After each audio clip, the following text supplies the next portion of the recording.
June 1, 2025 మనకి ఆదివారము, ఆశ్లేష నక్షత్రము, అలాగే షష్ఠి తిథి కూడా ఉన్నది. ఈ యొక్క 3 కాంబినేషన్ లో రావడం ద్వారా మనం ఆ రోజు సర్పదేవతలకి పూజ చేసుకున్న విశేషమైనటువంటి ఫలితాలు ఉంటాయి. అలాగే సుబ్రహ్మణ్య స్వామిని కూడా ఆరాధించిన మన మనసులో ఉన్నటువంటి కోరికలన్నీ కూడా నెరవేరుతాయి.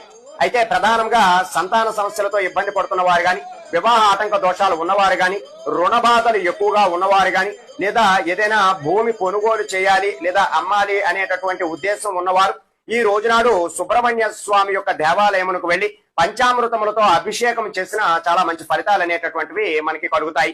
అలాగే మీరు నాగ సర్పాలకి అభిషేకం చేసిన తర్వాత, పాలతో అభిషేకం చేసిన తర్వాత ఒక జిల్లేడు ఆకుని తీసుకుని దానిపైన బెల్లాన్ని పెట్టి నైవేద్యముగా చూపించినా సరే మనకి ఉన్నటువంటి సమస్యలన్నీ కూడా నెరవేరి మంచి ఫలితాలు పొందేటటువంటి అవకాశాలు చాలా ఎక్కువగా ఉన్నాయి.